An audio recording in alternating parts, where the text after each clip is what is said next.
Chapter 12. After paying the tab, Sam began the short walk home. The sun sat low on the horizon and a chill floated on the air. A shiver fluttered down Sam's spine, causing her to wish she had brought a light jacket before setting out. From within her pocket, her cell phone vibrated. Sam glanced at the number as she pulled the phone out. It wasn't familiar, but perhaps the call was a new customer. She just hoped it wasn't another reporter. Did they even do that? Find cell numbers? She hoped not, and bit her lip as she pressed the button. "This is Sam Jenkins. How can I help you?" The voice was clinical and professional.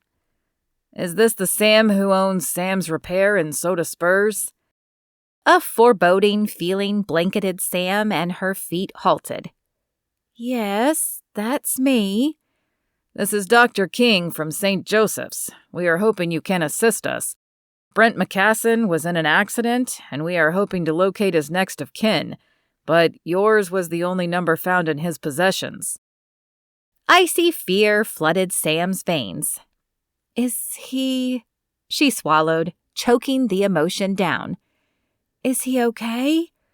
"It's too soon to tell." Sam's eyes closed, recalling their conversations over the last few days. They hadn't spoken much about his personal life, but she thought he had mentioned his agent once in their discussion. Julia. She thought that had been the name he said.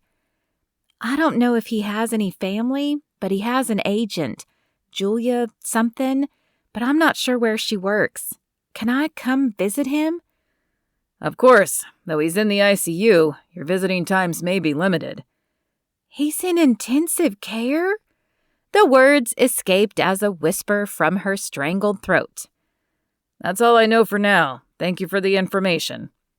The phone clicked.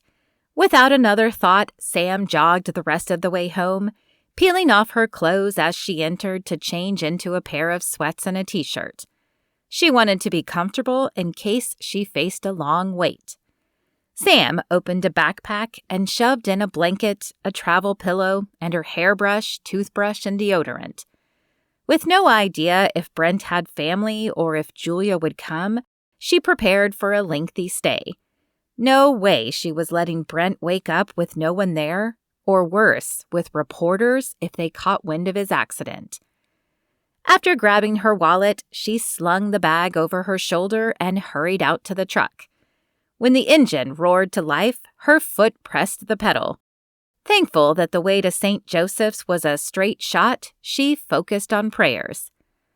"Lord, I don't know why you brought Brent into my life, but please be with him now. Heal him if it is your will and help me to be okay with whatever happens."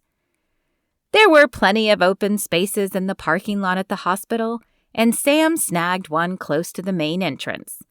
Before opening the truck door, she closed her eyes and took a deep breath. Though she wanted God's will to be done, a large part of her wanted God to heal him. She didn't know how it would work, but she had been a fool not to tell him how she felt. With a heavy sigh, she exited the truck and forced her feet up the sidewalk to the main door. The doors emitted a small whooshing sound as they slid open to allow entrance. She stepped into the lobby of the hospital, and the mood shifted. Goosebumps erupted on her skin as she scanned the area for someone in charge. A solitary nurse sat at the check-in desk while a few people waited in the chairs around the lobby. "Hi, I was wondering if there was any news on Brent McKasson. I'm Sam Jenkins. They called me." The nurse, a petite blonde with her hair pulled back, looked up from the computer. Let me check." She tapped on the keyboard. "Mr. McKasson came in after an automobile accident. He's in ICU and visiting hours are over for the night." Sam forced a small smile, though her heart had dropped to the floor. "That's okay. I'll stay if it's allowed. Will you please tell me if there's any update?" The nurse nodded before turning back to the computer. Turning to scan the options, Sam spied a small couch near the back of the lobby. It wasn't her bed, but it would be much more comfortable than a chair. She took the pillow out of the bag and curled up on the small couch, glad she had remembered her jacket before leaving. The cool air sent a shiver down her legs, but she curled up and closed her eyes. Sam stretched and checked the time. It was almost 7 a.m. How had she slept so long on the uncomfortable couch? As she lifted her arms, her shoulders screamed their hatred at her, and her neck made an audible creaking noise with each roll of her head. A commotion at the front desk grabbed her attention as she stood to work out the rest of the kinks. "What do you mean I can't see him? I'm his agent. It is imperative I see him at once." A brunette woman with a tight bun stood at the front desk, hands splayed across the top. Her pinstripe suit screamed designer, and Sam crept a little closer, curious if this was Julia. "Visiting hours don't start for another hour. You can enter then, but not until." The nurse this morning was a stocky brunette who obviously worked out. Sam intervened. "I'm sorry, I couldn't help but overhear. Are you here for Brent McKasson?" The woman crossed her arms and shot a narrowed gaze at Sam. "I am. Who are you?" "Sam Jenkins." She held out her hand. "I fixed his car and spent the weekend with him." "Julia Adams." Her hand was soft with an immaculate French manicure topping her fingernails, but her eyes were cold and wary as she looked Sam up and down. "You don't look like his usual type." Sam's face heated. "Oh no, not like that." Her hand snaked up to scratch her head. Without her usual shower this morning, her hair felt greasy. "The hotel was booked, so he stayed in my guest room." "Uh-huh, I'm sure. It's none of my business, honey, but you obviously want something. So what can I do for you? Did he forget to pay you? Come on to you?" Sam blinked at the cavalier questions and shook her head. "No, it's not like that at all." She took a deep breath and tried again. "Would you care for a cup of coffee? They won't let us visit for another hour, so I thought perhaps you'd like company while you wait."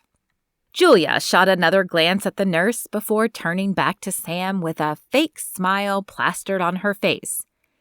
"Sure, that would be nice. It was an early flight."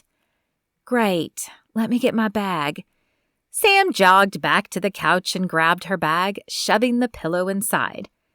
Julia's eyebrows arched in surprise as she returned. "You spent the night? I thought you said it wasn't like that."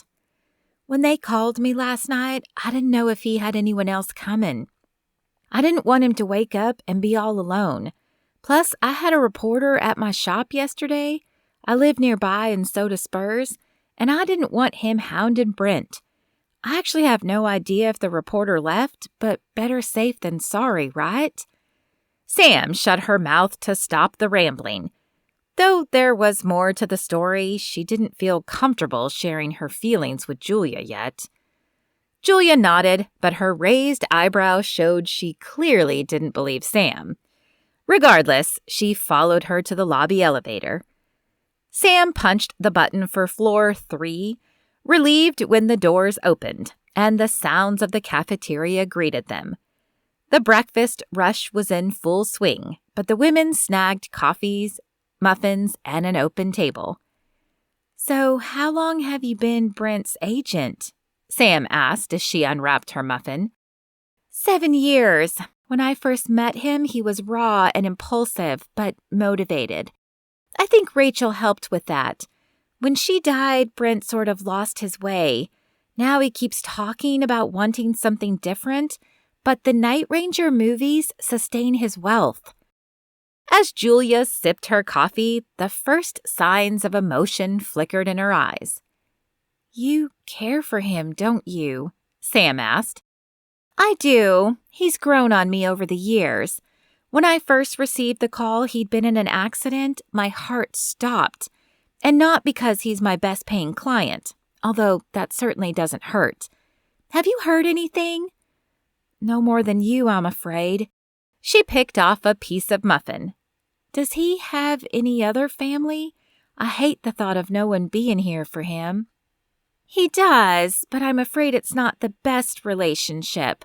They didn't agree with him going into acting. I'm not sure they'd even come.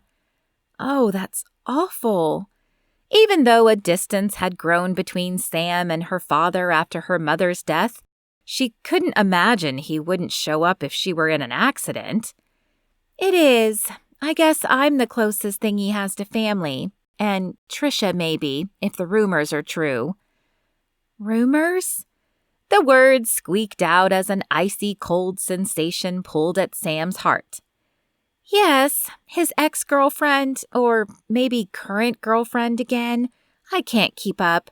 Anyway, she came to my office and stated she had urgent news he needed to know right away. Whenever I've seen a woman that adamant, it's usually because she's pregnant. I wonder if she got a hold of him before the accident. Sam's stomach sank. What was she doing here? Of course he would have a woman back home, though she was surprised he never mentioned her. And it sounded like this was a perpetual cycle for him. Well, it's almost 8 o'clock. Shall we go ask if they'll let us in? Julia downed the last of her coffee and folded her muffin wrapper into a perfect square. You go ahead. I need to get back to work anyway. Sam grabbed her bag and pushed her chair back. Okay. The puzzlement was evident in Julia's voice. Well, I'll tell him you stopped by then. No need. I doubt he'll remember me anyway. But it was nice meeting you. Sam flashed a wave before hurrying out of the room. Why, God? Why did you bring him into my life? She received no answer as she exited the hospital and climbed into the truck. Tears pricked her eyes as she drove the half-hour back to Soda Spurs, but she refused to let them fall. To keep her focus off her breaking heart, she ran down the list of work she still needed to do on Rose's car.